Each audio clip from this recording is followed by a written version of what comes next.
Bonjour à tous, je suis Éric de Poncin, coordinateur de la CPTS Boucle de Seine, et je reçois aujourd'hui pour notre podcast Gina Ledivanek. Bonjour. Oui, bonjour. Vous allez nous parler aujourd'hui du pavillon Séraphine, mais dans un premier temps, est-ce que vous pouvez vous présenter ? Oui, je suis Gina Ledivanek, donc je suis conseillère municipale au handicap sur la ville de Sartrouville.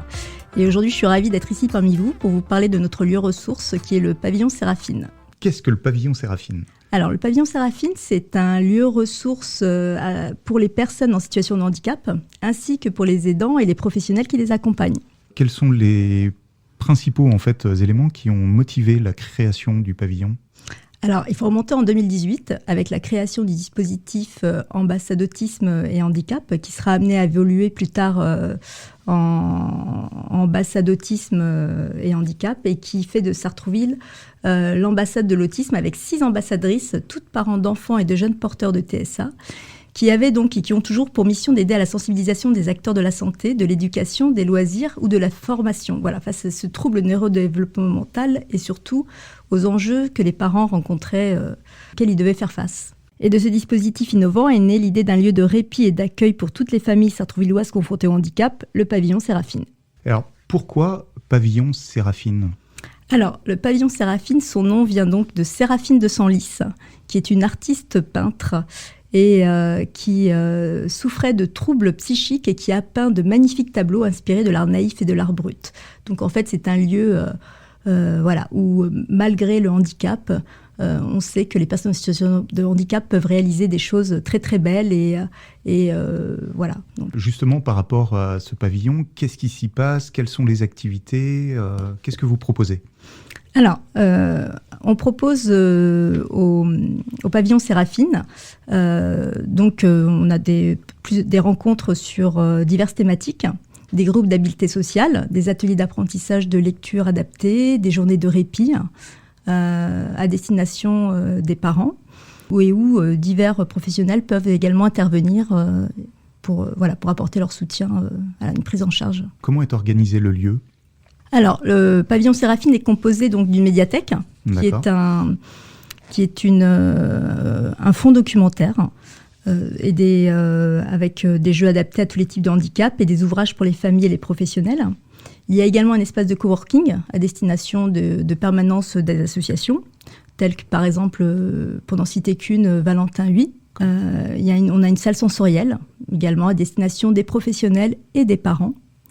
Et puis une salle dédiée aux rencontres, aux groupes de parole, aux sensibilisations et formations des familles, mais aussi des professionnels portant sur les diverses thématiques. Est-ce que vous pouvez nous donner un exemple concret de ce que vous proposez ?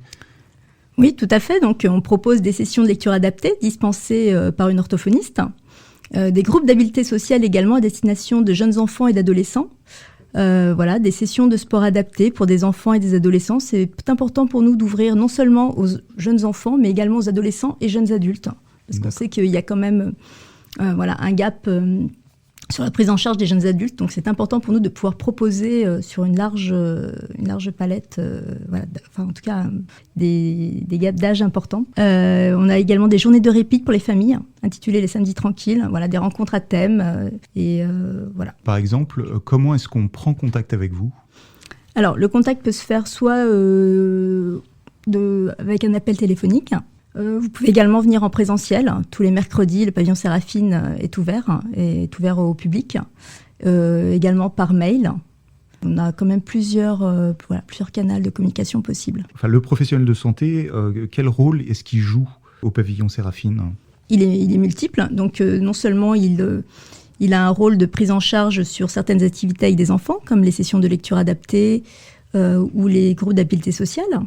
Il a également un rôle de formation pour les aidants, pour les parents, pour les assistantes maternelles, par exemple, qu'on a formé également à l'accueil d'un enfant en situation de handicap. Il est à la fois en direction des enfants et des jeunes, mais également pour les aidants, pour les former, pour les soutenir. Et qui intervient ? Quels sont les intervenants ? Finalement, les personnes qui accompagnent ces enfants, ce sont des professionnels de santé, mais quel type de professionnels de santé ? Alors, on a des orthophonistes. D'accord. On a des psychomotriciennes. On a également parfois des nutritionnistes, c'est arrivé. Donc effectivement, un panel, je dirais, assez complet de professionnels de santé. Et quels sont les enjeux pour l'avenir ? Alors, les enjeux pour l'avenir, donc ils sont multiples, puisqu'en fait, il faut qu'on veille régulièrement et qu'on mette à jour nos informations si on souhaite aider les familles au plus près. Il faut qu'on soit en mesure d'offrir un accompagnement personnalisé à chaque famille et chaque personne en situation de handicap, car elles ont toutes des besoins spécifiques et différents. Donc, il est donc important d'adopter une approche individualisée dans l'accompagnement de ces familles. On a également à cœur, et c'était aussi un enjeu, d'élargir notre réseau de partenaires pour une collaboration en fait inter-institutionnelle, si je puis dire, à travailler en collaboration avec d'autres associations, institutions, et professionnels dans le milieu du handicap pour permettre de mieux répondre aux attentes des parents et des aidants. En mutualisant en fait toutes ces ressources et ces expertises, en fait, on promeut aussi l'autonomie et l'inclusion sociale par ce biais-là, et c'est aussi important. C'est aussi un message d'espoir pour les parents et les aidants. Et puis, et surtout pratiquer l'écoute active de toutes les familles qui sont accueillies et accompagnées par le pavillon, et puis prendre en compte aussi leur retour d'expérience pour pouvoir s'améliorer. Est-ce que vous voulez ajouter autre chose ? Peut-être l'adresse du pavillon ? Pavillon Séraphine est situé 20 bis quai de Seine à Sartrouville. Son numéro de téléphone, c'est le 01 61 30 50 25. Et puis peut-être un petit mail pour ceux qui seront plus à l'aise. Alors séraphine@ville-sartrouville.fr.